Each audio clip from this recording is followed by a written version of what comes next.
Bonjour bien-aimés, je suis le pasteur Bola Ogedengbe de Abaras et du ministère de la Compagnie Théophile. J'aimerais vous souhaiter une excellente année 2020. Nous commençons une nouvelle décennie et Dieu a de grandes choses en perspective pour nous, pour vous, pour moi. Et je vous invite à nous rejoindre le 1er janvier 2020. Nous allons avoir une réunion prophétique. Nous croyons que Dieu va nous parler. Nous allons commencer l'année dans la présence de Dieu, la parole de Dieu, la louange. Et nous croyons, nous libérons notre foi, que des paroles prophétiques puissantes seront libérées sur des vies, que des guérisons, des transformations de vie vont se produire. Et que en cette première journée de l'année, nous allons être galvanisés dans notre foi pour marcher d'une manière digne du Seigneur dans l'année 2020 et accomplir des exploits par la puissance du Saint-Esprit. Rejoignez-nous le 1er janvier 2020. Ce sera dans le 14e arrondissement de Paris. L'adresse va s'afficher à l'écran. Ce sera un plaisir de vous y voir et de partager ce temps extraordinaire avec nous, avec vous. Encore une fois, bien-aimés, joyeux Noël. Bonne année 2020. Shalom.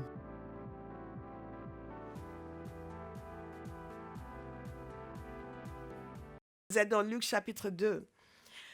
C'est le passage que nous avons lu pendant le concert, mais nous allons le relire pour les gens qui vont suivre le message et qui n'ont pas assisté au concert. Alléluia. Certains d'entre vous, vous êtes venus à la fin du concert. God is a good God. Gloire à Dieu. À la fin, je vous encourage à bénir les personnes qui ont chanté. Olive et Béatrice ont beaucoup travaillé sur les montages vidéo cette semaine. Je ne sais pas si elles ont même dormi 4 heures une seule nuit. Et elles ont quand même pu faire les chants ce matin. C'est tellement bien lorsque nous sommes tous engagés dans l'œuvre de Dieu. Ça nous permet de faire les choses avec plus d'excellence. Alléluia. Nous célébrons tonton Kali qui est venu apporter son refrain. Marie, savais-tu? Alléluia. God is a good God. What a wonderful God. What a wonderful God. What a wonderful Savior. Et nous connaissons l'histoire de Noël, n'est-ce pas? Nous avons chanté ce chant, bien interprété ce chant qui, une bonne partie de ce chant représente le Magnificat, le chant de Marie, lorsque l'ange est venu lui annoncer le fait qu'elle allait avoir un enfant. Et avant cela, l'ange était allé voir Zacharie qui était dans le temple, un homme qui était un peu comme Abraham dans le sens où il était âgé, il n'avait jamais eu d'enfant. Et Dieu, qui a un sens de l'humour, attend qu'il n'y ait plus de possibilités dans le naturel pour annoncer ce que lui avait l'intention de faire. Que cela encourage quelqu'un aujourd'hui, si dans un domaine quelconque, on vous a dit qu'il n'y a pas de possibilités dans le naturel, sachez que nous avons un Dieu. Et qui est surnaturel, qui domine sur le naturel et qui fait exactement comme il veut. Et il a envoyé son ange annoncer à Zacharie que Zacharie allait avoir un enfant. Et Zacharie, au début, était un peu bon, mais et Dieu lui a donné un signe imparable. J'imagine que pendant les 9 années de la grossesse de sa femme, le fait de ne pas pouvoir parler, il avait la conviction qu'il se passait quelque chose. Quand son fils est né, il a élevé la voix, il l'a salué. Et toi, mon fils, prophète, vous comprenez, il y a des fois, Dieu a besoin de faire quelque chose pour tuer l'incrédulité en nous. Et l'ange a ensuite été envoyé à cette jeune femme Marie qui a reconnu la grâce qu'elle a obtenue du Seigneur. Le fait que de toutes les jeunes filles d'Israël, de génération en génération, qui espéraient être celles par qui le Messie allait venir, Dieu l'a choisie elle. Dieu l'a choisie elle. Et elle a reçu cette nouvelle. Mais par la suite, son fiancé Joseph a appris qu'il s'était passé quelque chose. Et étant un homme honorable, il voulait se séparer d'elle sans faire trop de bruit. C'est une leçon pour beaucoup de nos frères, n'est-ce pas? Alléluia. Et je dis souvent aux jeunes filles que si vous voulez vous marier, demandez un homme comme Joseph. Demandez un homme comme Joseph. Ce n'est pas quelqu'un qui est haut en couleur, mais quel homme intègre. Dieu a bien choisi celui qui allait élever son fils. Et l'ange est apparu, un ange est apparu à Joseph en vision pour lui dire que ce qui se passait avec Marie, c'était l'œuvre de Dieu. Alléluia. Nous remercions le Seigneur pour les hommes obéissants. Il a obéi, il a il est resté avec Marie. Les deux sont donc partis pour se faire recenser à Bethléem, qui est la ville natale de Joseph. Et dans toutes ces choses, nous voyons comment la main de Dieu orchestre, dans le surnaturel, mais aussi dans le naturel, pour faire en sorte qu'en ce moment précis, où le Messie devait naître à Bethléem, parce que les prophéties l'avaient annoncé depuis des siècles.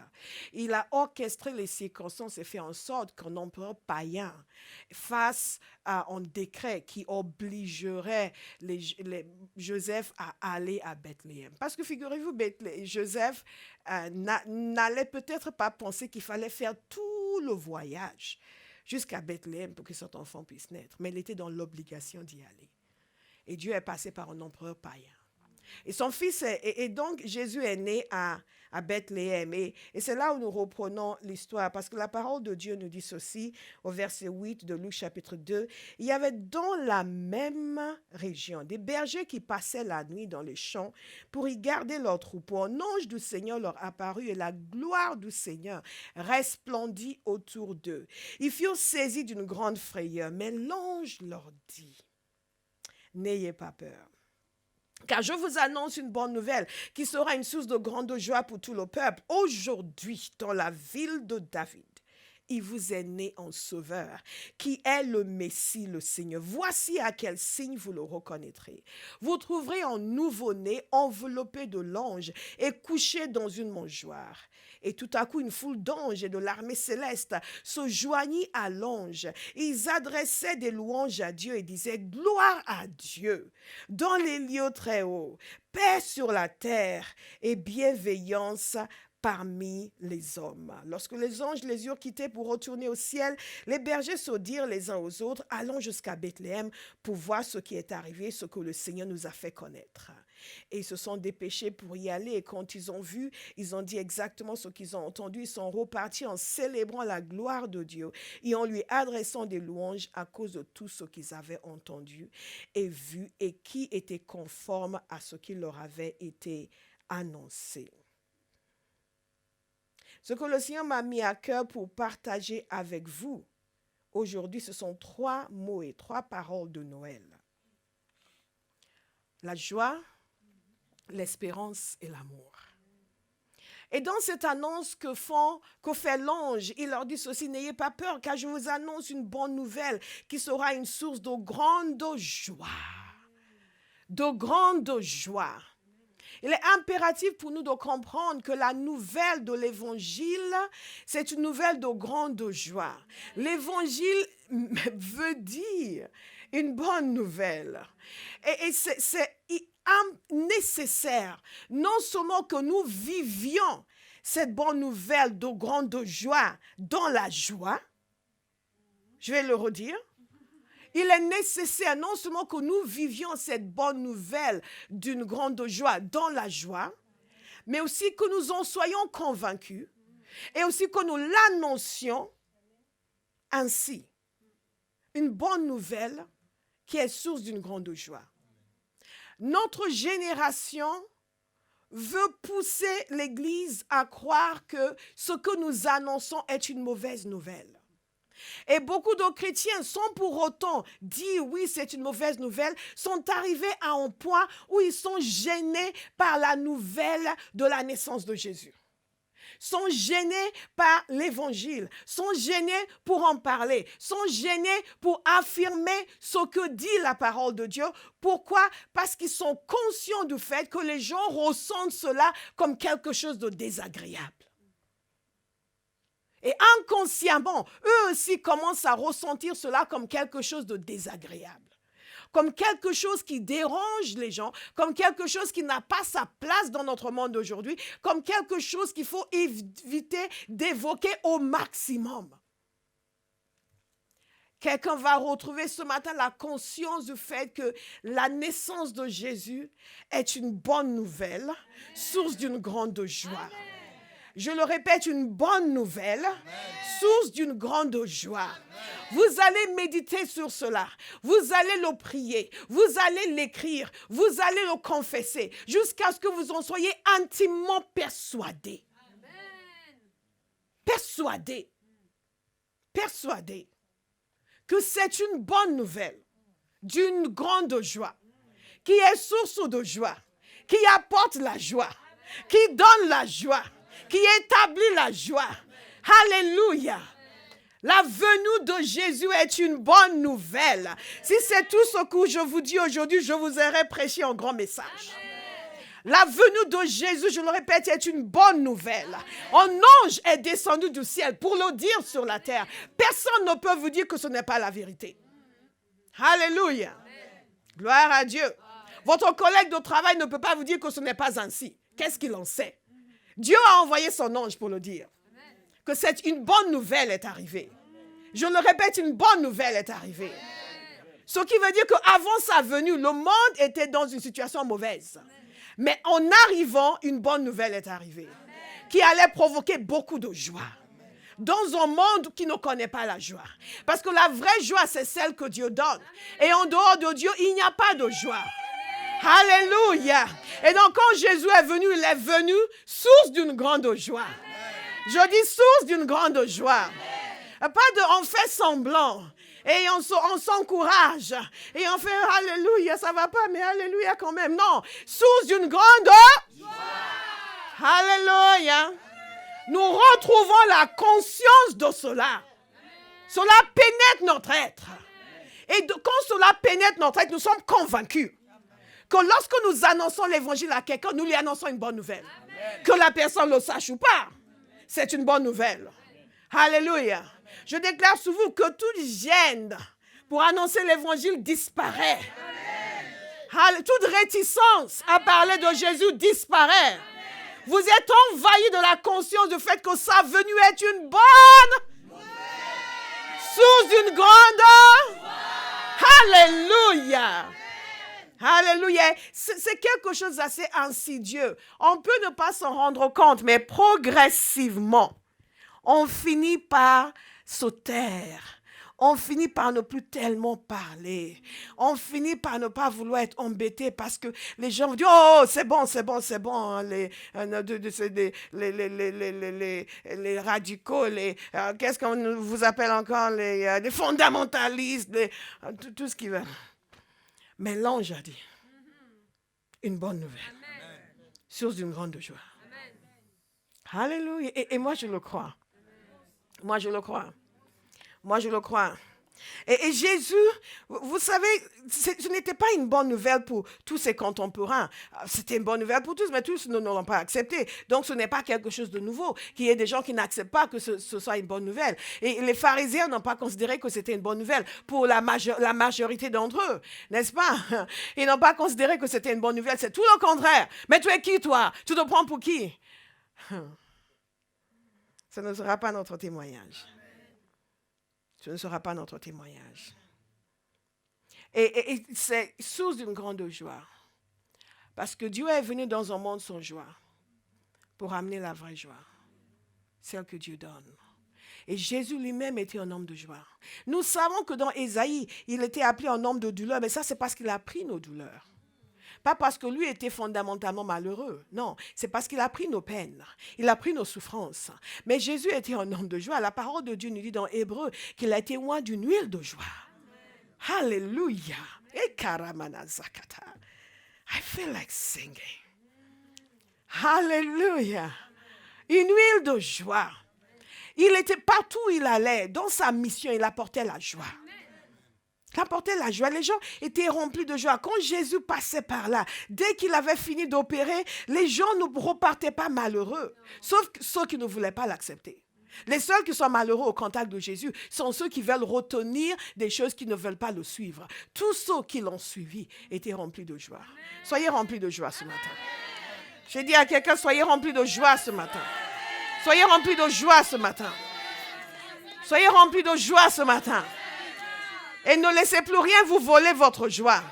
Et plus personne vous voler votre joie. Que les gens soient contents ou pas, nous avons reçu une bonne nouvelle. Source d'une grande joie. Et Jésus est venu pour changer la donne. Alléluia. Il a amené la joie aux gens à travers son ministère. Partout il allait, il laissait la joie. Et nous a fait entrer dans un royaume de joie. La parole de Dieu nous dit clairement que le royaume de Dieu, c'est la justice, la paix et la joie. Non, vous n'êtes pas convaincus. La parole de Dieu nous dit que le royaume de Dieu, c'est la justice, la paix et la joie dans le Saint-Esprit. Quand vous naissez de nouveau, vous devenez un homme de joie. Fou, je suis devenue une femme de joie. Donc ne vous étonnez pas que je sois joyeuse. C'est Jésus. Si ça vous dérange, blâmez le Seigneur. C'est très important de le comprendre. Nous sommes entrés dans un royaume de joie, de paix. Gloire à Dieu. De joie et de paix. C'est ce qui caractérise le royaume de Dieu et c'est ce qui caractérise un enfant de Dieu. Et c'est la venue de Jésus qui a fait la différence. Un des mots de Noël, c'est la joie. La parole de Dieu nous dit qu'un des fruits de l'esprit, regardez dans Galates chapitre 5, 22, un des fruits de l'esprit, c'est la joie. Donc Jésus est venu sur terre par sa naissance, il a ouvert la voie à ce que le Saint-Esprit puisse venir nous remplir un jour. Et le Saint-Esprit venant nous remplir, continue de faire une œuvre en nous qui produit la joie. Amen. Gloire à Dieu. Amen. Vous devez le rechercher ardemment. Plus que vous ne cherchez l'argent, cherchez la joie. Vivez dans la joie du Seigneur. Quelqu'un va prendre une décision radicale ce matin. Que tout ce qui caractérise le royaume de Dieu va se manifester dans sa vie. Je ne sais pas si c'est quelqu'un, c'est vous, mais c'est certainement moi. C'est certainement moi. La joie du Saint-Esprit. La joie du Saint-Esprit, ce n'est pas le fait que le Saint-Esprit soit joyeux. C'est que le Saint-Esprit produit la joie en moi. Dieu, oh Saint-Esprit, toi, tu as la joie, que c'est bien. Non, il produit la joie en moi. Gloire à Dieu. Il produit la joie en moi. Le Saint-Esprit produit la joie en nous. Le fait que nous soyons rachetés aussi produit la joie en nous.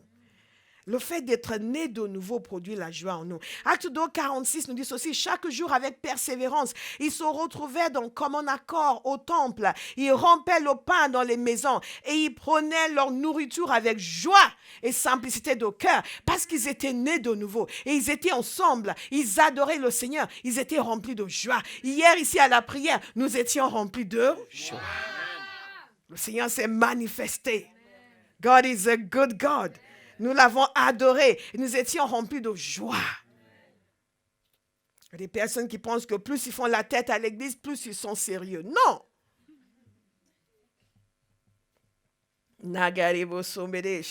Acte 13, 52. Quant aux disciples, ils étaient remplis de joie et du Saint-Esprit. C'est ce qui caractérise un disciple. Rempli de joie et du Saint-Esprit. Quand vous aimez Jésus, vous êtes rempli de joie. Le fait même de l'aimer, c'est ce que l'apôtre Pierre nous a fait comprendre. Le fait même de l'aimer et de déverser notre amour sur lui nous amène à être remplis de joie. Pour toutes les personnes qui pensent que prier et adorer le Seigneur est une corvée, vous vous privez de beaucoup de joie. Alléluia. Vous vous privez de beaucoup de joie.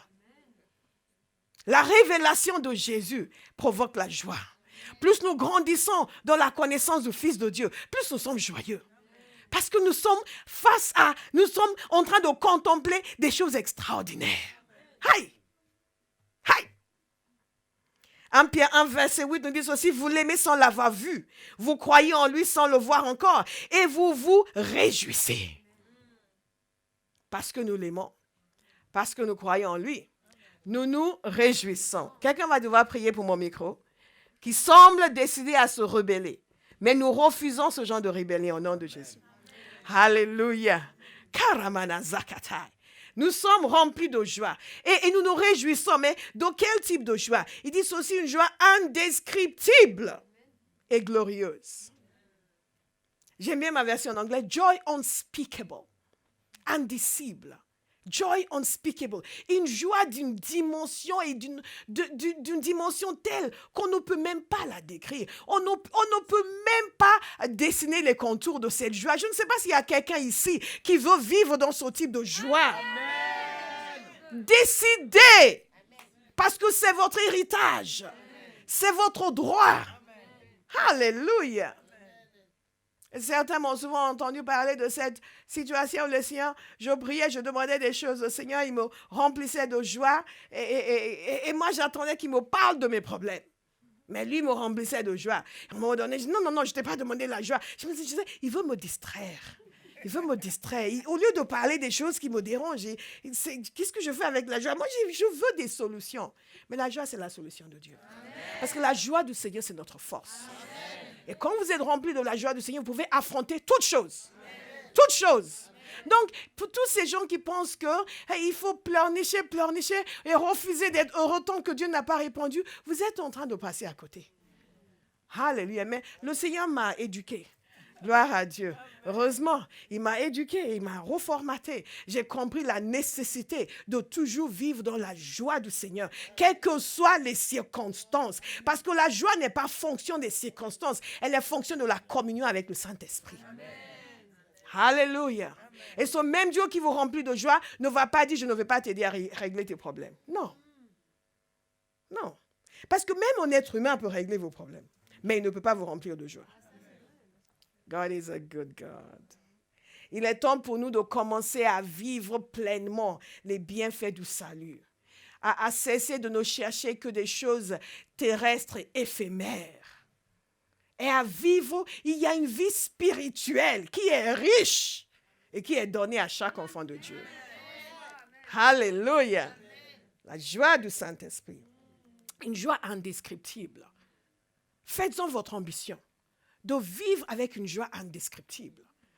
Toutes sortes de choses peuvent arriver dans la vie. Vous pouvez vous sentir secoué pendant une saison, mais alors vous vous relevez, vous reprenez votre joie. Indescriptible. Jésus est venu pour cela. Une bonne nouvelle d'une grande joie. Je pense que j'ai déjà perdu la moitié de la salle. Une bonne nouvelle d'une grande joie. Une bonne nouvelle d'une grande joie. La venue de Jésus apporte la joie. Et c'est intéressant parce qu'à un moment donné, il parlait avec ses disciples. Et il leur a dit, je vous ai dit ces choses afin que ma joie demeure en vous. Vous me suivez? Donc, les paroles qu'il leur a données apportent la joie. Et que votre joie soit complète. Vous savez, ces paroles nous ont été laissées. Donc, par conséquent, la parole de Dieu, pendant que vous écoutez, certains sont en train d'être remplis de joie. Elle dit, je vous ai dit ces choses afin que ma joie demeure en vous. Et que votre joie soit complète. Pendant que je suis en train de vous donner la parole de Dieu ce matin, la joie est en train de demeurer en quelqu'un. Et votre joie sera complète. Au nom de Jésus. Et pendant que vous méditez la parole de Dieu, laissez la joie de Dieu entrer en vous. Et que votre joie soit complète. En réalité, si vous êtes décidé à recevoir cette bonne nouvelle d'une grande joie, telle qu'elle, rien ne pourra vous abattre. Vous pouvez être secoué provisoirement, mais ce n'est que provisoire. Dites, ce n'est que provisoire. Ce n'est que provisoire.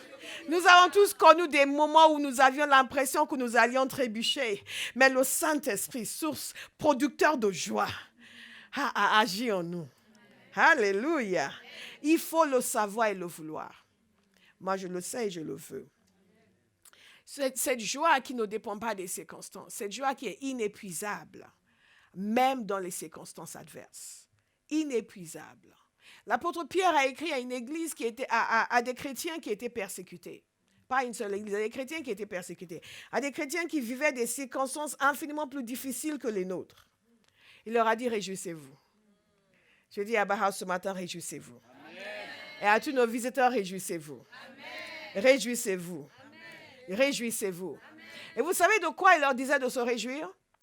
De la part qu'ils prenaient aux souffrances de Christ. Et il n'aura pas dit, réjouissez-vous du fait que vous êtes nés de nouveau. Et nous devons nous réjouir de cela. Il dit, réjouissez-vous de la part que vous prenez aux souffrances de Christ. Ça, c'est quelque chose d'extraordinaire. En d'autres termes, Dieu nous a blindés. Il nous a donné la possibilité de vivre et être imperméable aux attaques de l'ennemi. Parce que quand vous vous réjouissez, même de vos souffrances, parce qu'on vous attaque à cause de Jésus et vous vous réjouissez, qu'est-ce que Satan va pouvoir faire? Ok, il envoie quelqu'un pour vous insulter à cause de votre foi. Il envoie des gens pour vous mettre en prison. Et vous faites comme Paul et Silas. Même en prison, vous êtes en train de chanter les louanges du Seigneur. Amen. Zamakate, vous devenez unstoppable. Amen. Hey! Hey! Hey! Hey!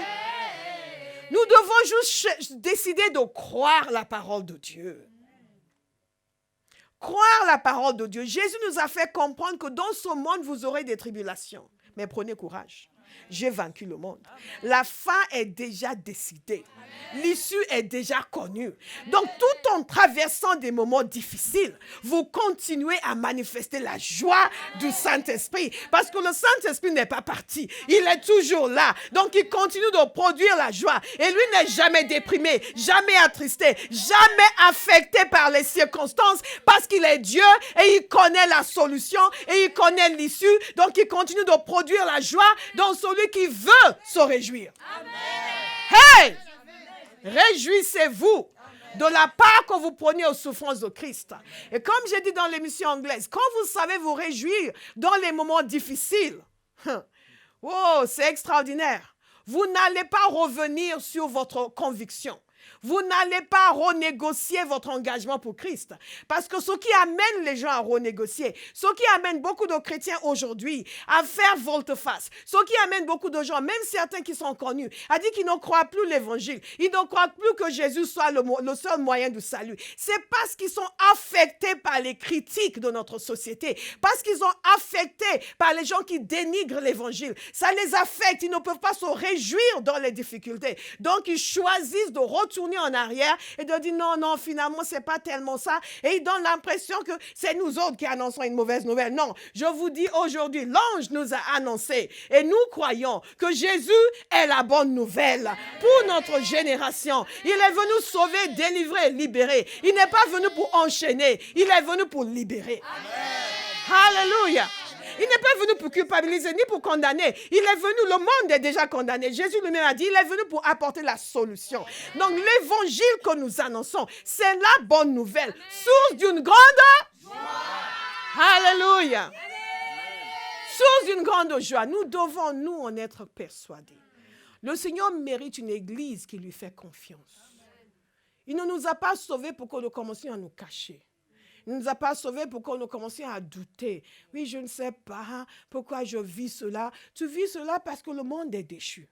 Mais même dans les afflictions, nous nous réjouissons.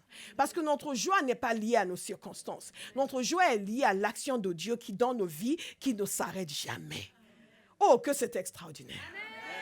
C'est extraordinaire. C'est absolument extraordinaire.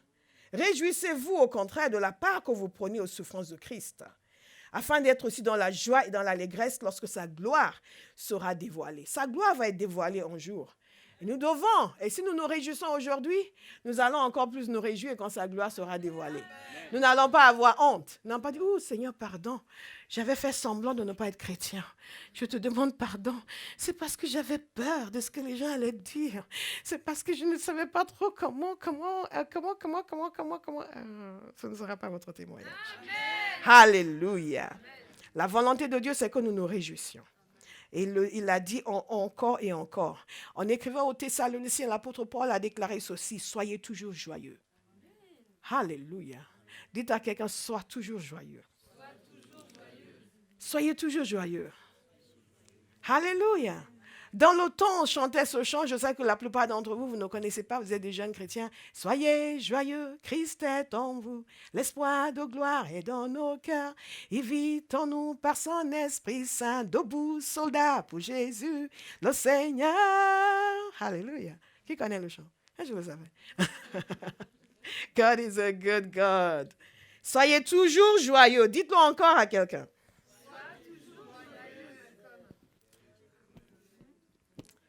Et la partie qui suit, c'est celle qui dérange beaucoup de chrétiens. Priez sans cesse.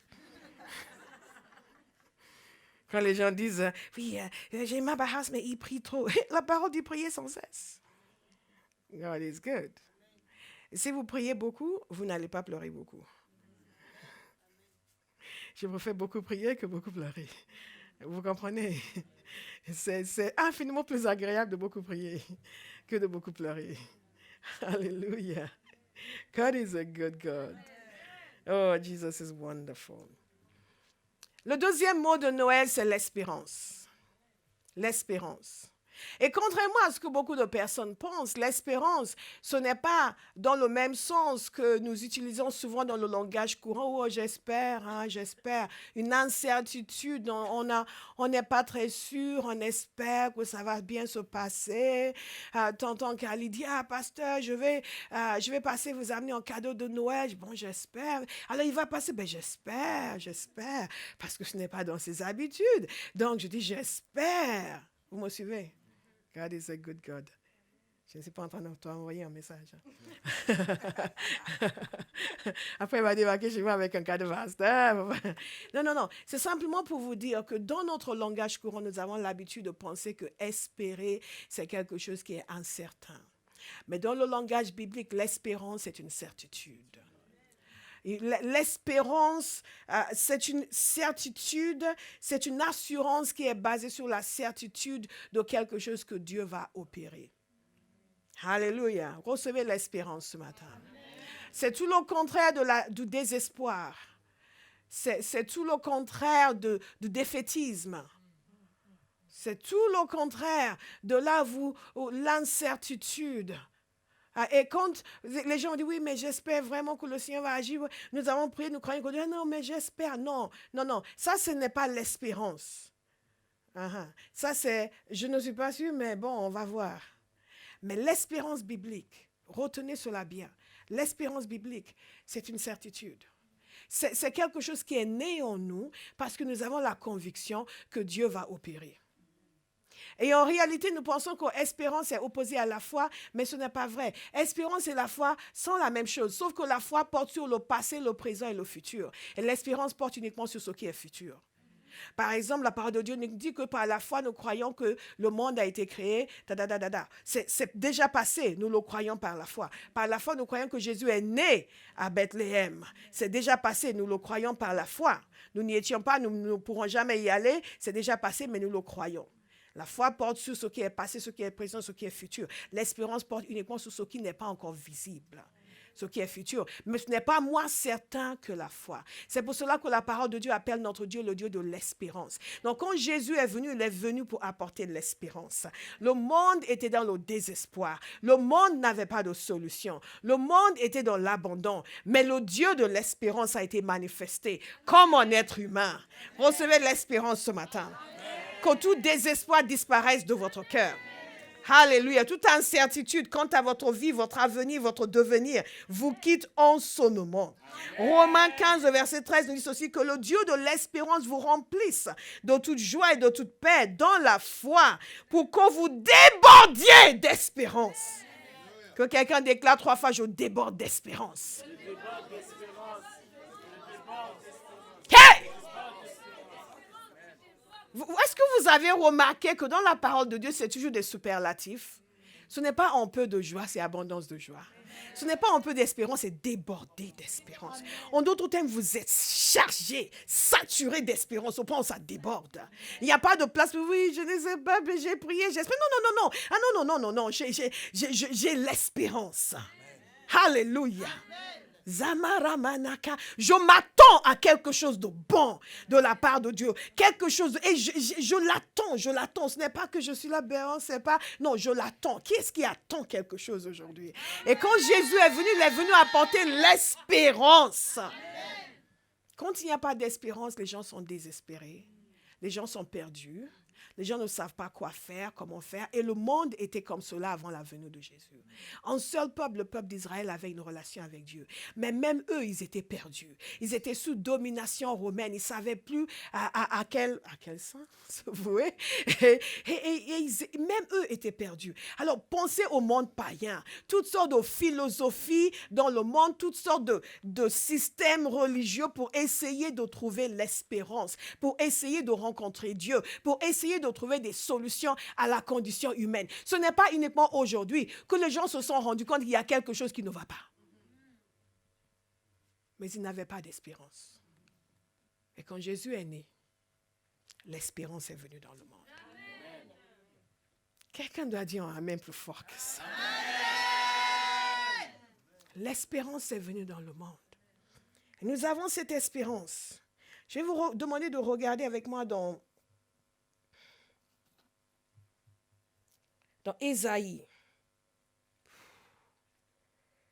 61. Et ensuite, nous allons regarder Ésaïe 40. Je veux que vous compreniez que Jésus est venu pour amener l'espérance. L'espérance quant à notre relation avec Dieu. La réconciliation avec Dieu. Nous allons en parler dans quelques instants. Mais dans ce passage d'Ésaïe 61 que Jésus lui-même a cité, nous voyons l'espérance qu'il a apportée, qui était inhérente à sa mission sur terre. Jésus est né et l'espérance est née. Oh, God is a good God. Jésus a cité Ésaïe 61, donc nous lisons Ésaïe 61. L'Esprit du Seigneur de l'Éternel est sur moi parce que l'Éternel m'a consacré par onction pour annoncer de bonnes nouvelles aux pauvres. Dites espérance. Des gens qui n'avaient pas de bonnes nouvelles, qui n'avaient pas de solution, qui n'avaient pas d'issue. Je prie vraiment que la portée de cela entre dans nos cœurs ce matin. Parce que nous avons la possibilité, à n'importe quel moment, de nous mettre à genoux et dire Seigneur. Et parfois, nous ne mesurons même pas à quel point cette espérance est quelque chose d'extraordinaire. Que ce n'était pas toujours accessible auparavant. Et que nous pouvons à n'importe quel moment, le jour comme de nuit. Quelqu'un l'autre jour a dit, j'ai votre numéro, je vais vous appeler. Oui, mais quelqu'un m'a dit, un pasteur m'a dit, je peux l'appeler à n'importe quel moment. Je dis, pas moi. C'est pas moi. Parce que je ne suis pas là à ne rien faire attendre qu'on m'appelle. Je dois prier. Je ne réponds pas au téléphone quand je prie. Je dois étudier la parole, je ne réponds pas au téléphone. Ah bon? Je dis, non, pas moi. Mais Dieu. Mais Dieu. Mais Dieu. Mais Dieu, de jour comme de nuit, l'espérance nous a été donnée. Bonjour bien-aimés, je suis le pasteur Bola Ogedengbe de Abaras et du ministère de la Compagnie Théophile. J'aimerais vous souhaiter une excellente année 2020. Nous commençons une nouvelle décennie et Dieu a de grandes choses en perspective pour nous, pour vous, pour moi. Et je vous invite à nous rejoindre le 1er janvier 2020, nous allons avoir une réunion prophétique. Nous croyons que Dieu va nous parler. Nous allons commencer l'année dans la présence de Dieu, la parole de Dieu, la louange. Et nous croyons, nous libérons notre foi, que des paroles prophétiques puissantes seront libérées sur des vies, que des guérisons, des transformations de vie vont se produire. Et que en cette première journée de l'année, nous allons être galvanisés dans notre foi pour marcher d'une manière digne du Seigneur dans l'année 2020 et accomplir des exploits par la puissance du Saint-Esprit. Rejoignez-nous le 1er janvier 2020. Ce sera dans le 14e arrondissement de Paris. L'adresse va s'afficher à l'écran. Ce sera un plaisir de vous y voir et de partager ce temps extraordinaire avec nous, avec vous. Encore une fois, bien-aimés, joyeux Noël. Bonne année 2020. Shalom.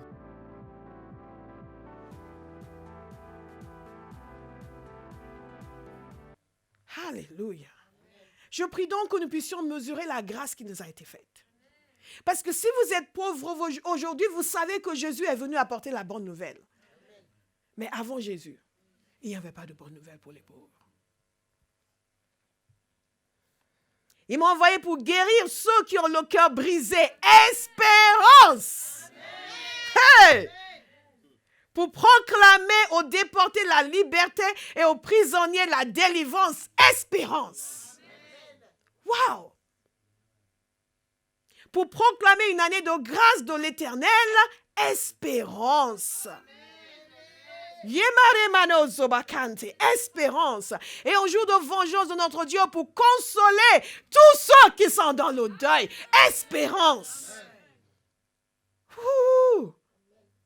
Pour donner aux habitants de Sion en deuil une belle parure au lieu de la cendre. Espérance. Une huile de joie au lieu du deuil. Une huile de joie au lieu du deuil. Une huile de joie Au lieu du deuil, quelqu'un va décider de renoncer au deuil, de renoncer à la dépression, de renoncer à la tristesse et de saisir cette huile de joie. La mission de Jésus, c'est d'apporter l'espérance. Que quelle que soit la situation où les gens se trouvent, Jésus est venu et il est la solution à cette situation. Et nous l'avons vu quand il a agi sur terre. Ce n'était pas que des paroles. Il a agi. Nous l'avons vu partout amener l'espérance. Et quand Bartimée a hurlé, c'est parce qu'il y avait une espérance. Quand la femme qui souffrait d'une perte de sang a dit, si je peux simplement toucher le bord de ses vêtements, elle avait l'espérance. Ce qu'elle avait entendu avait fait naître en elle l'espérance. Que ce Jésus, il est venu pour apporter l'espérance. Et ce dont j'ai besoin dans ma vie sera libéré dans ma vie. Amen. Alléluia. Avant Jésus, elle n'avait pas cette espérance. Elle ne pouvait pas imaginer cela. Elle ne pouvait pas penser cela. Lorsque cet homme, dont le fils était démoniaque, qu'il avait apporté aux disciples, et les disciples ne pouvaient pas l'aider, et a vu Jésus, il avait l'espérance. Et il a crié au Seigneur. Et le Seigneur a répondu. Et il a agi. Et cet enfant a été délivré. Alléluia. Quelqu'un va laisser l'espérance du Seigneur agir dans son cœur aujourd'hui. Et prendre conscience du fait que c'est Jésus qui fait ça. C'est sa venue qui a amené ça. Sans lui, on n'avait pas d'espérance. Mais il nous l'a apporté. Je prie vraiment que la conscience de ces choses nous envahisse pour que nous commencions à honorer le Seigneur comme jamais auparavant. Je trouve que nous, les chrétiens, nous sommes trop légers dans notre attitude vis-à-vis du Seigneur, dans notre approche vis-à-vis du Seigneur. Nous allons louer le Seigneur. Et les gens sont là, ils sont en train de, oui, mais bon, les chants ici, quels que soient les chants, vous chantez. Amen. J'ai loué le Seigneur en arabe. Je ne parle pas en traître mot d'arabe, mais ils chantaient en arabe, moi aussi. C'est pour Jésus, il peut interpréter. Alléluia. J'étais dans des endroits où les gens chantaient dans les langues que je ne comprenais pas. Peu importe. La mélodie n'est pas exactement celle que j'aime, mais qu'importe. Ils ne chantent pas pour moi, ils chantent pour le Seigneur. Amen. Quelqu'un doit laisser le respect pour le Seigneur. Gagner de nouveau son cœur. Gagner de nouveau son cœur. Il a apporté l'espérance. La solution à toute situation. Une huile de joie au lieu du deuil. Moi, je l'ai expérimenté. Quand mon père est décédé, j'avais l'impression que mon monde s'était effondré. Il était mon héros. Il était la personne que je respectais le plus sur la terre. J'admirais tellement de choses en lui. Il n'était pas parfait, mais j'admirais tellement de choses en lui. Même encore aujourd'hui, 20 ans après, de temps en temps, je dis, waouh, si mon père était là. Tellement de choses en lui. Mais Dieu m'a donné une huile de joie au lieu du deuil. En vêtements de louange. Au lieu d'un esprit abattu, l'espérance. Parce que Jésus est venu. Parce que Jésus est venu. Parce que Jésus est venu.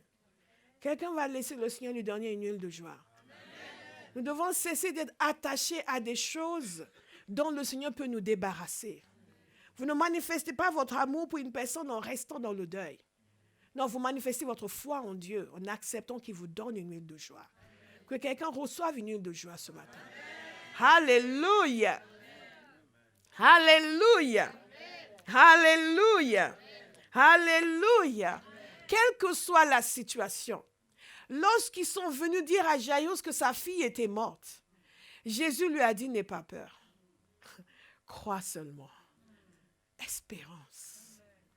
Nous allons grandir dans l'espérance. Nous avons l'espérance parce qu'il nous a donné des promesses de réconfort. Donc, Ésaïe 40. Je vais aller très vite parce que le temps passe. Ésaïe 40 est une prophétie du prophète Ésaïe qui suit une prophétie sur la captivité qui devait se produire à Babylone. Mais ensuite, il donne une prophétie du retour de captivité. Vous voyez combien Dieu est bon. Il donne toujours l'espérance. Et dans cette prophétie est non seulement une prophétie naturelle pour le peuple de Dieu, pour Israël, dans cette période, pour le peuple de Dieu dans cette période, mais c'est aussi une prophétie messianique. Vous allez reconnaître certains passages de cette prophétie cités dans le Nouveau Testament. Il dit ceci, consolez, consolez mon peuple, dit votre Dieu. Parlez au cœur de Jérusalem. Criez-lui que sa période de combat est terminée.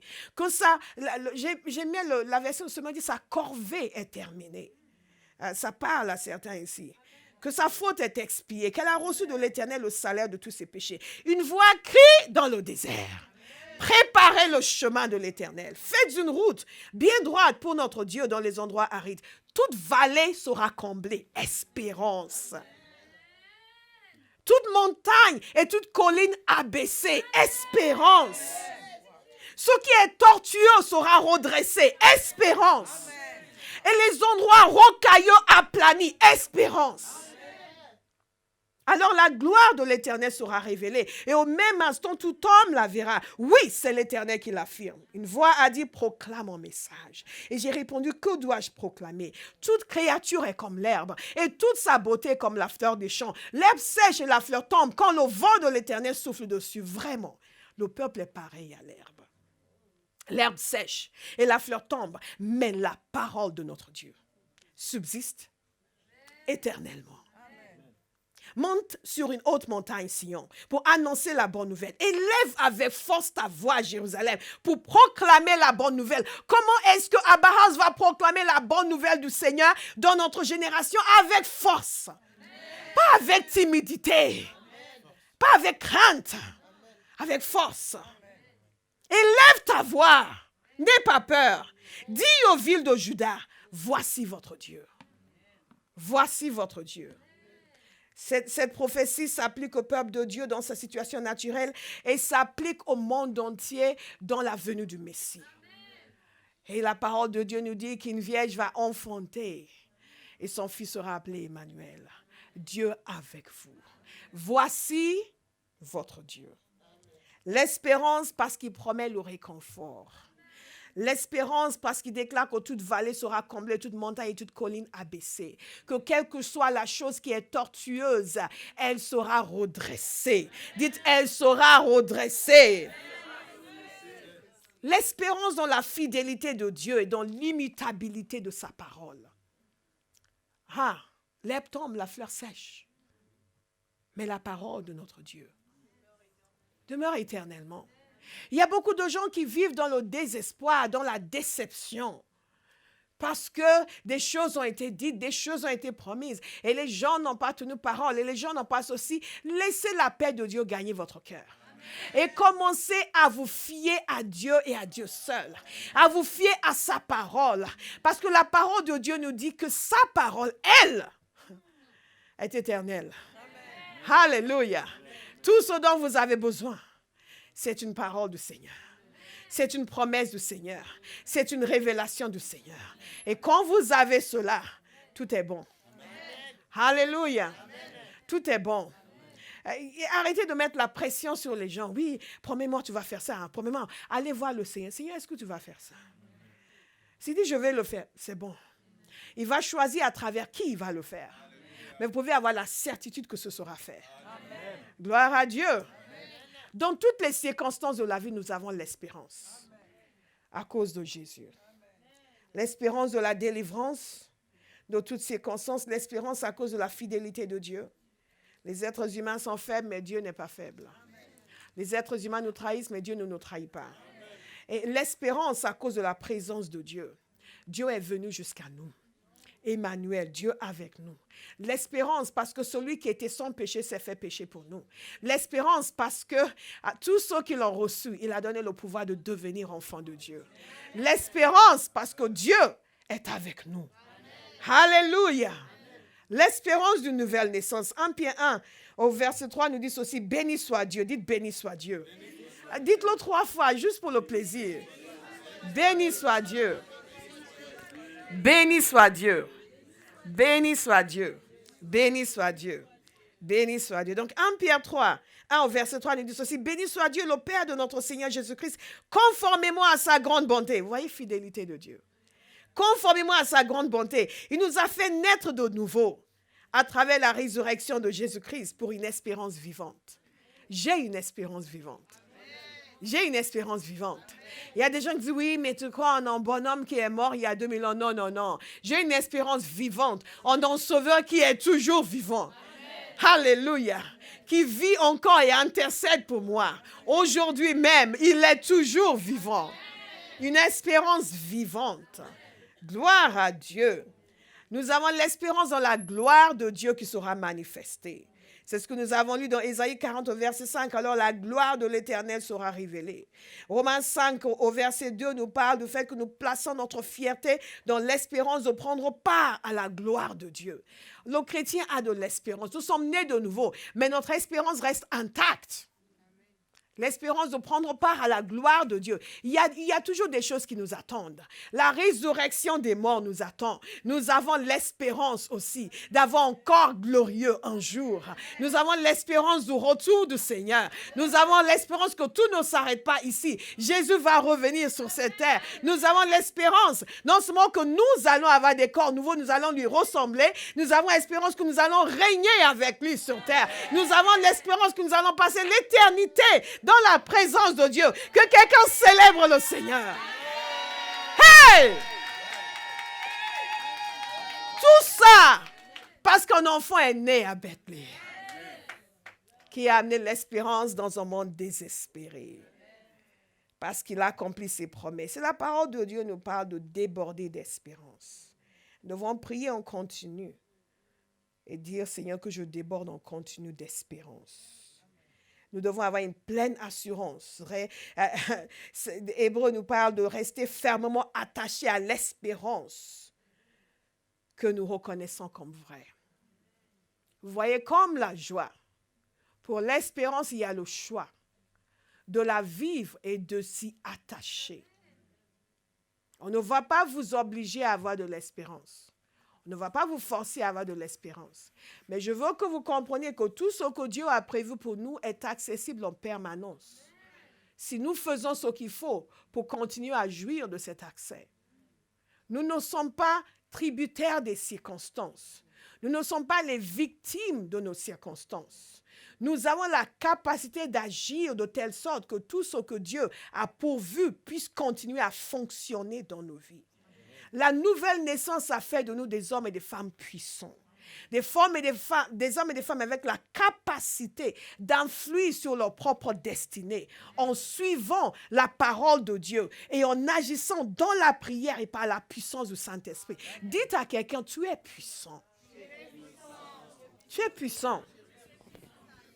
Alléluia. Alléluia.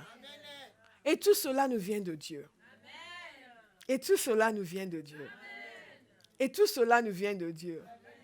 J'étais allée sur la page de Béa sur Facebook. J'ai trouvé très drôle. J'ai vu quelqu'un qui a mis en commentaire. Elle avait mis un de nos messages sur sa page et quelqu'un a mis en commentaire. Comment est-ce qu'elle sait tout ça? Avec plein de points d'interrogation. Malheureusement, personne ne lui a répondu. Et je sais tout ça par la parole de Dieu. La Bible a été écrite non pas pour que nous la mettions sous notre oreiller, mais pour que nous la lisions et que nous croyions réellement ce qui est dedans. Et c'est une bonne nouvelle. Beaucoup de gens pensent que la vie chrétienne, c'est juste aller à l'église, prier, on peut rester, rentrer chez soi en continuant à vivre la même vie morose et malheureuse qu'avant. Non, Jésus est venu pour nous apporter une bonne nouvelle, source d'une grande joie. Et ces choses sont vraies. Elles sont écrites pour nous montrer ce que Dieu a pourvu pour nous. Nous sommes censés les saisir, les croire, les manifester, les vivre. Amen. Évidemment, ça semble être trop bon pour être vrai. Mais Dieu est trop bon et il est vrai. Donc sa parole est trop bonne, mais elle est vraie. Isn't God good? Nous sommes des hommes et des femmes spirituels. Nous devons décider de vivre comme des êtres spirituels. Prendre notre place dans le monde spirituel. Alléluia. Prendre notre place dans la prière, dans le jeûne, en prophétisant, en appelant à l'existence ce qui n'existe pas. Parce que nous sommes nés de Dieu. Et l'Esprit de l'Éternel est venu habiter en nous. Pas juste pour prendre de la place, mais pour nous amener à agir comme Jésus sur la terre. Les gens sont capables de croire qu'il y a un mystique quelque part en Orient qui peut casser des briques avec sa main. Mais ils ne veulent pas croire que les enfants de Dieu, nés de Dieu, remplis du Saint-Esprit, sont capables de vivre puissamment et joyeusement dans leur génération, au milieu des circonstances adverses, l'espérance. Le troisième mot de Noël, c'est l'amour. C'est l'amour. Et la joie et l'espérance, Dieu nous donne. C'est quelque chose qu'il nous donne à cause de son amour. Vous me suivez? À cause de son amour. Son amour, c'est ce qu'il est. La joie et l'espérance, c'est ce qu'il nous donne. Et l'amour, c'est la raison pour laquelle il nous donne la joie et l'espérance. Parce que la parole de Dieu nous montre clairement que Dieu a tant aimé le monde. Voici de quelle manière il a aimé le monde. Il a donné son Fils unique. Et donc, l'incarnation est l'expression par excellence de l'amour de Dieu. Alléluia. Hey, c'est une fenêtre qui nous permet d'apercevoir la nature de Dieu. C'est quelque chose d'extraordinaire. Et l'amour, la parole de Dieu nous dit que Dieu est amour, ce qui veut dire que c'est intrinsèque à sa nature. C'est pour cela que ça m'irrite parfois quand j'entends les chrétiens dire « Je ne sais pas si le Seigneur m'aime ». Je dis toujours, mais il faudra qu'il fasse une exception pour ne pas t'aimer toi. Parce qu'il est amour. Même les gens qui vont aller en enfer, il les aime.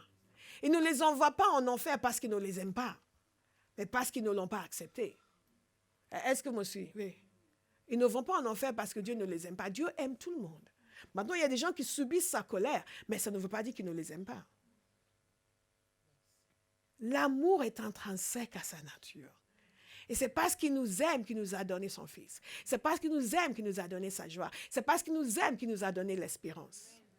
Seigneur, est-ce que tu m'aimes? Est-ce que tu m'aimes? Il faut grandir un peu. Dites à quelqu'un, grandir un peu. Grandir un peu. Jésus n'est pas venu sur terre pour mourir pour les gens que Dieu n'aimait pas. Il a tant aimé le monde. Maintenant, vous êtes nés de nouveau. Il a dit, finalement, bon, j'aime le monde, mais pas les chrétiens. Non, ça n'est pas de logique. Et même quand nous péchons, il nous aime. Ça ne veut pas dire qu'il est content de nous, mais il nous aime. Et c'est parce qu'il nous aime que nous pouvons venir nous repentir et recevoir le pardon. Et nous pouvons recevoir le pardon parce que nous sommes convaincus de son amour. Et le fait que Jésus soit venu sur terre, c'est la preuve de l'amour de Dieu. Je disais dans l'émission anglaise qu'il y a des gens qui disent, oui, mais c'est quoi ce Dieu qui tue son Fils? Oui, c'est quoi ce Dieu qui se sacrifie pour te sauver? Tu n'étais pas un infanticide. C'était un sacrifice. Et il l'a fait pour nous, pas pour lui-même. Pour nous.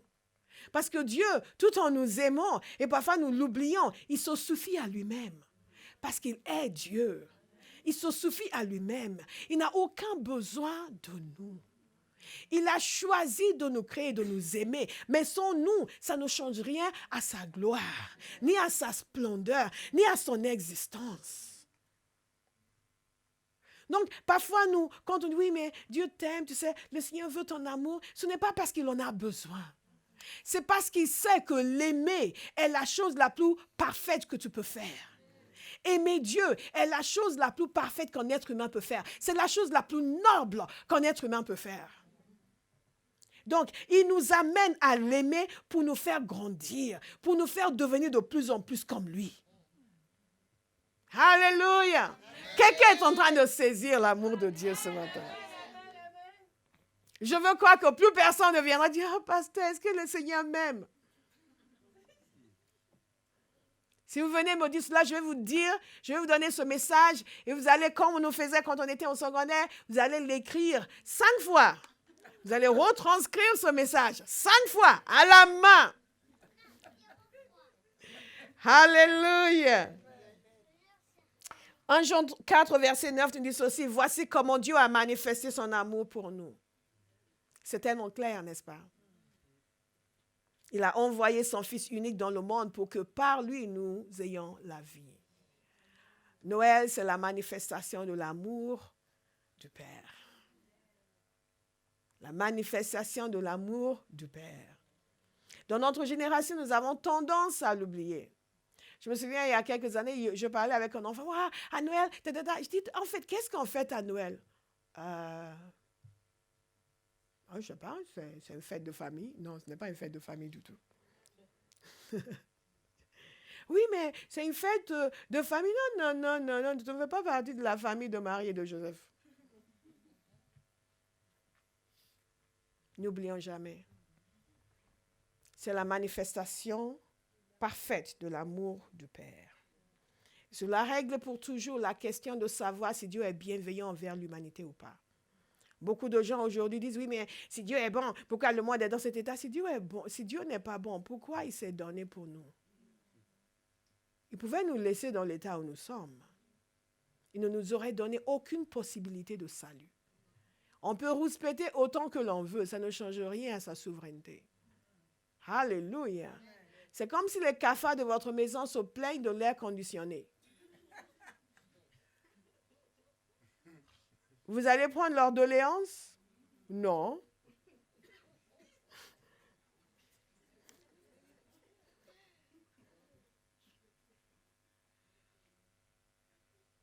Et l'amour de Dieu est démontré dans le but de l'incarnation. Jésus n'est pas venu sur terre en promenade. Il n'est pas venu sur terre parce que la vie est tellement agréable ici. Il voulait venir faire un tour. Il n'est pas venu sur terre comme les gens viennent en Europe pour dire, tiens, on va aller chercher la fortune en Europe. God is a good God. Ce n'est plus tellement le cas. Maintenant, les gens vont au Moyen-Orient. Je ne crois pas. Des choses politiques. Jésus est venu sur terre, il s'est humilié parce qu'il nous aimait. Il l'a fait parce qu'il voulait nous sauver. Alors pendant que vous mangez votre bûche de Noël, n'oubliez pas l'amour de Dieu. L'amour de Dieu pour nous sauver. Pour nous sauver. Notez donc la référence de 1 Jean 4, verset 9. Méditez dessus, priez dessus, remerciez le Seigneur pour son amour. Il est venu pour nous sauver. Il est venu pour nous aider. Nous qui n'étions pas un peuple, nous sommes devenus le peuple de Dieu. Il est venu pour se donner en rançon pour beaucoup, comme nous l'avons déjà dit. Pour faire de nous des enfants de Dieu. 1 Jean 3, 1 nous le dit à tout. Il nous explique, voyez, de quel amour le Père nous a témoigné pour que nous soyons appelés enfants de Dieu. Son amour est témoigné par le fait que nous sommes appelés enfants de Dieu. Vous comprenez? Son amour s'est manifesté dans l'incarnation. Et témoigne encore de cet amour par le fait que non seulement Jésus est venu, mais il nous a permis, nous, de devenir enfants de Dieu. Moi, je ne sais pas pour vous, je ne sais pas quel est votre pédigré dans le naturel, mais quel que soit votre pédigré dans le naturel, il n'y a rien de mieux que d'être enfant de Dieu. Amen. Ça, c'est le summum. Enfant de Dieu, né de Dieu. Né de Dieu. Cet amour, de la même façon que la joie et l'espérance ont été manifestés dans sa mission sur terre, son amour aussi. Son amour aussi. Combien de fois il est allé vers les gens à cause de son amour. Et il a libéré son cœur sur Jérusalem. Et combien de fois j'ai voulu te prendre dans mes mains, mais tu ne voulais pas. Il y a encore des gens aujourd'hui, Dieu veut les prendre dans ses mains. Et ils ne veulent pas. Et ils vous disent que oui, ce que vous dites, c'est la mauvaise nouvelle. Non, c'est la bonne nouvelle. Une bonne nouvelle d'une grande joie. Ému de compassion. On continue. Et ce qu'il faut noter aussi, de même que l'espérance et que la joie, c'est que cet amour de Dieu est quelque chose de permanent. Il ne change pas. Hey! Non, ça, vous n'avez pas compris. C'est quelque chose de permanent. Un amour permanent et victorieux. Et l'apôtre Paul l'a dit avec éloquence dans l'épître aux Romains, quand il a demandé qu'est-ce qui nous séparera de l'amour de Christ. Et il a conclu en disant, nous sommes plus que victorieux. Ah, je ne serai jamais séparé de l'amour de Christ. Vous ne serez jamais séparés de l'amour de Christ. Prenez cette décision, que vous êtes engagés avec Jésus pour toujours, que cet amour de Dieu, vous allez le vivre. Mais ce qui est fort aussi, c'est que non seulement nous le vivons, mais nous le recevons aussi pour le manifester. Ha! Souvent, les gens disent, oui, il n'y a pas d'amour. Ces gens n'aiment pas. Hey, je te demande, à quel point est-ce que toi, tu aimes? Les gens qui aiment ne voient jamais qu'il n'y a pas d'amour. Parce que quand nous semons, nous moissonnons. Et l'amour de Dieu a été répandu dans nos cœurs. Nous avons non seulement Dieu nous a aimés, mais nous a donné la capacité de l'aimer lui et d'aimer les autres. Amen. C'est extraordinaire. Amen. De l'aimer lui et d'aimer les autres. Et donc quelqu'un va recevoir de nouveau ce matin. Et vous allez laisser jaillir de nouveau dans votre cœur ce matin. Cette capacité d'aimer Dieu et d'aimer les autres. Je sens qu'il y a des gens qui vont commencer à faire des grosses bises à Béa maintenant. Je dis Béa parce que si je dis quelqu'un, je dis, ah bon, des gens disent, ah, pas ça qui ne m'aime pas. Vont commencer à faire des grosses bises à Charlène. Allez tous lui faire des câlins. La marabazekete. Parce que l'amour de Dieu a été répandu dans son cœur. Maintenant, elle va aimer les câlins. Alléluia. Et elle va en donner beaucoup. God is a good God. Nous sommes aimés et nous pouvons aimer. Nous pouvons aimer Dieu. Nous pouvons aimer les autres. Gloire à Dieu. Nous pouvons aimer les autres. Quand nous recevons l'amour de Dieu, nous débordons d'amour et nous pouvons déverser l'amour. Avant, vous étiez impatient, vous ne pouvez pas écouter les gens. Oh, quelle bêtise, quelle bêtise. Maintenant, vous les laissez parler longuement et après, vous les prenez dans vos bras. Les gens disent, hey, c'est toi, tu as changé. L'amour de Dieu. Recevez cet amour de nouveau à Noël. L'amour de Dieu. L'amour, c'est une réalité. L'apôtre Paul a dit, ce ne sont pas des fables habilement conçues. L'apôtre Pierre, ce ne sont pas des fables habilement conçues. Nous ne sommes pas en train de raconter des histoires. Ce n'est pas du cinéma, ce n'est pas un spectacle. Ce n'est pas un show, c'est une réalité. L'amour que Dieu a manifesté envers nous. Cet amour est inconcevable, au-delà de tout ce que nous pouvons soupçonner. Au point où Jésus a dit que le Père nous aime de la même façon qu'il aime lui. Aïe. Et il y a encore un chrétien sur terre qui se demande si Dieu l'aime. Vous ne pouvez même pas l'imaginer. Comment Dieu peut m'aimer autant qu'il aime Jésus? Et on va louer le Seigneur, quelqu'un reste là. Oui, mais bon, moi, ça change, je ne sais pas. Non, God punish the devil. Vous serez délivrés de tout chichi.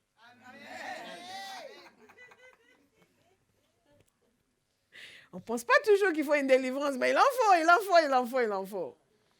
Quelqu'un va commencer à sauter de joie, à se réjouir dans le Seigneur. Il a fait de grandes choses pour moi. Je veux le louer, exalter son nom. Il a fait de grandes choses pour moi. Un amour total et inconcevable. L'amour de Dieu a été déversé dans nos cœurs. Et parce que nous avons cet amour qui est l'amour de Dieu, qui n'est pas un amour humain. Vous savez, il y a différents types d'amour. Il y a des gens qui vous aiment aujourd'hui et vous détestent demain. Ça, ce n'est pas l'amour de Dieu.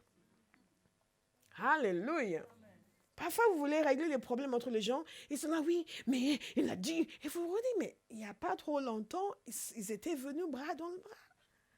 C'était venu, oui, mais oh non, franchement, c'est ma copine pour la vie.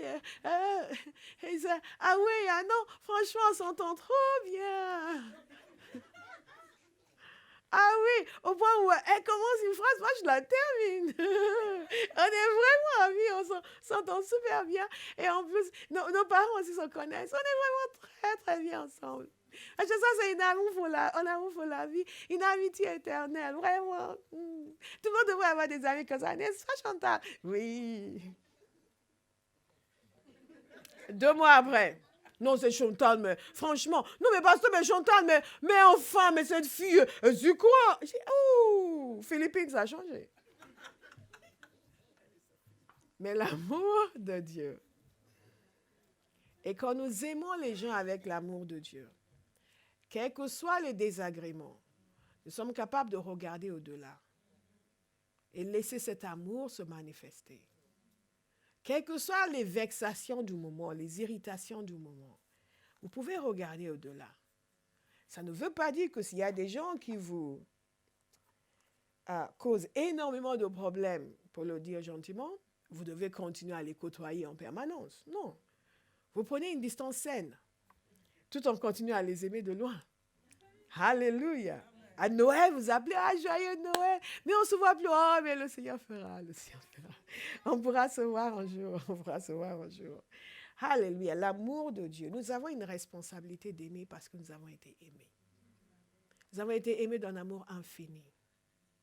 Donc nous avons aussi la responsabilité d'aimer et de manifester l'amour de Dieu, d'aimer les gens qui ne nous aiment pas et d'aimer les gens qui n'aiment pas Dieu.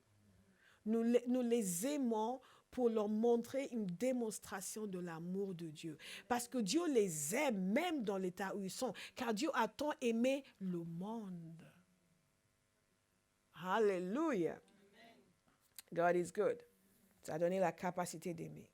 La capacité d'aimer Dieu, la capacité de vivre en communion avec Dieu. Jésus a dit ceci, si quelqu'un m'aime, il gardera ma parole et mon Père l'aimera. Nous viendrons vers lui et nous établirons domicile chez lui. Je veux marquer sur ma porte chez Jésus. Si je devais avoir un tatouage, ce serait chez Jésus. Hallelujah. God is a good God. Vous imaginez à quel point Dieu veut nous côtoyer, nous. Wow. Et il y a des gens, quand vous les appelez, vous cachez votre numéro. Parce qu'ils se devaient voir, ils n'allaient pas répondre. Mais Jésus. Jésus. Jésus. Jésus.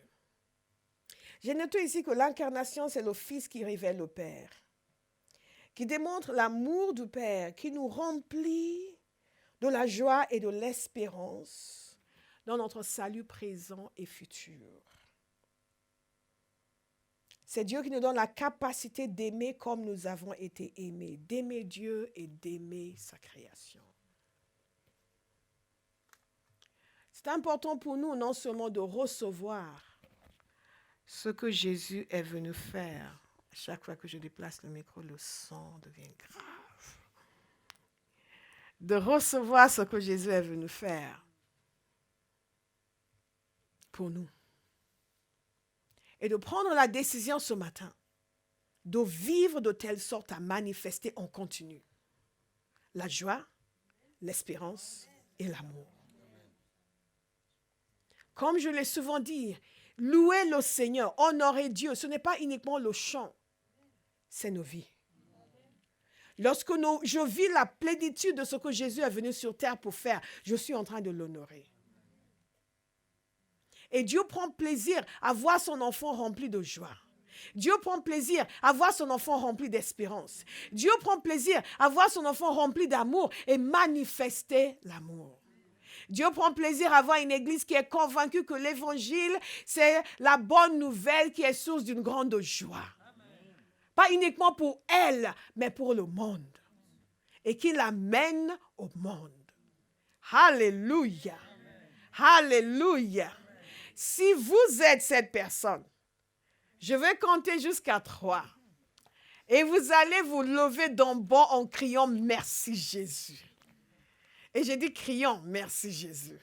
Je n'ai pas dit en chuchotant « Merci Jésus ». Il y a certains qui se mettent sur leur siège, certains qui s'installent plus confortablement dans leur chaise. 1, 2, 3. Merci Jésus.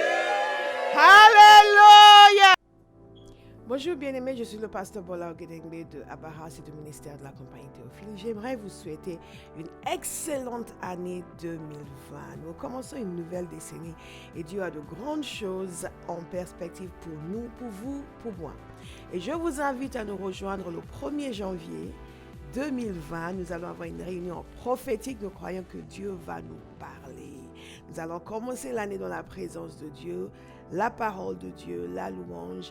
Et nous croyons, nous libérons notre foi, que des paroles prophétiques puissantes seront libérées sur des vies, que des guérisons, des transformations de vie vont se produire. Et que en cette première journée de l'année, nous allons être galvanisés dans notre foi pour marcher d'une manière digne du Seigneur dans l'année 2020 et accomplir des exploits par la puissance du Saint-Esprit.